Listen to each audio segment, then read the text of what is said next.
Hey guys, my name is Wes, and you're watching Wes Nichols TV, and today I'm reviewing Rogue One, a Star Wars story.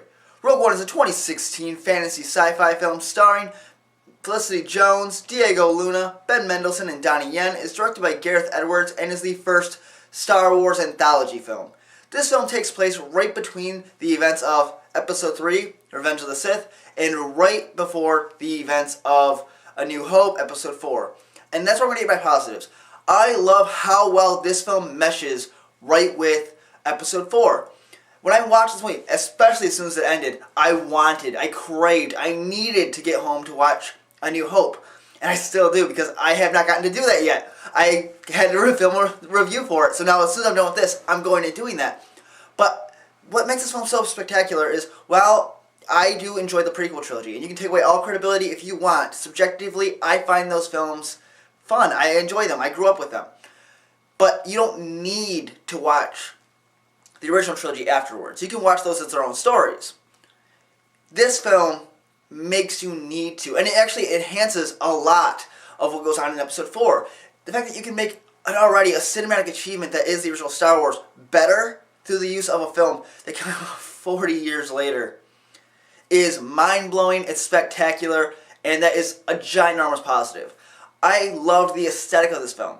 It felt gritty, it felt real. There's some CG in there. There's probably a lot of CG, and surprisingly, probably a lot more than what you notice. And that's a great thing because it blends so well with the practical effects. The new characters are, at first, I was a little bit jarred. I was like, oh, I want to see characters I love, and it feels different. It's an anthology. I get that, but I do miss seeing these characters that I love. I miss seeing lightsabers. That's Star Wars to me. But they grow on you. And once you buy into some of these characters and get really just into their story, this movie just enhances and enhances until that third act, which is so amazing, and that's what I'm talking about now. This third act, the first act is good. The characters are somewhat interesting and you buy into them. The acting is phenomenal. Second act, I enjoyed the stuff on the Jedha planet. I really liked that. I thought it was really cool. Seeing the different planets was great, but the third act blows everything else in this film out of the water. The first act, 7.5. The second act, an 8. This third act is like a 9.5. I wish I could have seen a 2.5 hour long movie just on this giant battle. You have a battle up in space. You have a battle on the land. You get to see what a real rebellion looks like in this universe. Not just small little segments on it only because they couldn't really do it like what they can do now, but giant battles. Oh, Darth Vader, oh my god. It reminds me why when I was a kid, I liked the dark side more. Because Darth Vader is scary. He's powerful. He's the big bad, and he feels like the big bad. He's not in the film a lot. This is not the Darth Vader show. This is not, Star Wars movie. But in the moments he is there, he commands screen time. He commands everything going on in this film. And when they really let him loose, for the short period of time they let him loose, the fear you see in the rebels around him says it all. We've never seen Darth Vader like this before. This is nothing. Oh, it makes everything better. You just see him. This is what we wanted to see from a young Darth Vader that we never got to see. This is, oh my,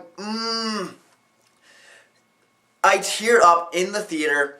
The third act is so amazing, but Darth Vader says it, oh my gosh, I've tried filming this like 6 times and I cannot get past, I loved the Darth Vader segments of this film. The ending, I think, fits perfectly. And that's going to be kind of where I am with the story stuff because I'm trying to avoid any spoilers. I will say the use of CG to do certain things with certain characters is great. Grand Moff Tarkin is a great character, and he's a huge presence in the original film. And you question, how are they going to do this? The actors passed away. How are they going to do this?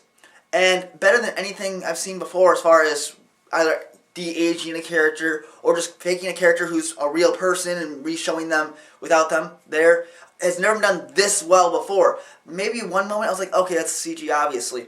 But seeing him there was so nice. It made it feel more legit, and I really loved that. The negatives, because the film's not perfect, it's tougher though, because there are not a lot of big negatives. One, the score's not great. I mean, you don't have your and where just your emotions get behind you. You're just like, oh, Star Wars. You don't have that in this. You have a couple of segments where you hear like the Imperial theme and you're just like, yes! And it really gets you going, and I would have loved to hear more of that, but you don't get a lot of it. You get a lot of a very new score, and it wasn't terrible, but it wasn't Star Wars, and I don't know how to really clarify that a whole lot better. It felt like an average, good score in a movie. Star Wars is something special, and it just wasn't that. On top of that, we knew going in, no opening crawl. We were told this, weeks ago. And you go, oh, okay, they're only for the actual trilogy movie is fine. You see Galaxy a long time ago, and you see that, and you're like, okay. And I'm watching, I'm like, are they going to do it though? Did they lie to us? This is all messing with us. They're going to show it. And it feels like the longest 2 seconds in the world, because you're just waiting to hear, bam, and you don't. It just, end of the movie, and you're, oh, okay. And it sucks the wind right out of you. It really, it starts out, the movie's fine to start. It's not like, oh god, now I'm watching a bad movie. But it doesn't feel like Star Wars just yet. You have to get into it to get that Star Wars feel back. And then they bring up Rogue One. And you go, okay, am I going to get, and now I'm going to get, with a different score, you'll give me a thing. Because this movie did need some context. Because, yes, I get, it's between episode 3, before episode 4, I knew what the story was about before I went and saw the movie. But the average Star Wars, I've had to explain to so many people where this movie takes place, and that could have been all clarified right there. So they go into, oh, it's a Star Wars movie. Am I going to see Rey? The Rebel Alliance is struggling to find footing in here, and Jyn Erso, the daughter of a, and I'm like, oh, okay, this is what's going on here. We're not talking about right now. We're talking about this, and this takes place right over here, and then the Empire's at its up and coming peak. We didn't get that, and it kind of just took a little thing away. I feel like some people are gonna really struggle with that until they kind of get into the story and go, okay, this is when this takes place. It could have been clear, and it could have made the movie a lot better for some people. For the hardcore Star Wars fans, I don't think it's going to affect you that much aside from missing the crawl. Other than that, that's pretty much the big negatives. Some scenes lasted a little bit too long. It just comes down to, you're waiting for the next thing to happen, you're waiting for the action beat, and that stuff, while at first is kind of annoying, it's like, okay, I get it. You're repeating things, so I really get in my brain. I figured out the second time or the first time, but all that gets thrown out the window. By the time that third act comes in, anything that felt slow is gone. You're on the edge of your seat. You're having fun. You're watching space battles. You're watching ground battles. You're watching really intense war going on in the Star Wars universe, and I really loved it. Overall, I'm only going to give this one an 8.5, and some of you guys are going to go, 8.5, so you're saying you didn't like it. No, Internet. That means I really liked this movie. I borderline am adoring this movie, and my review sounds like I love this movie.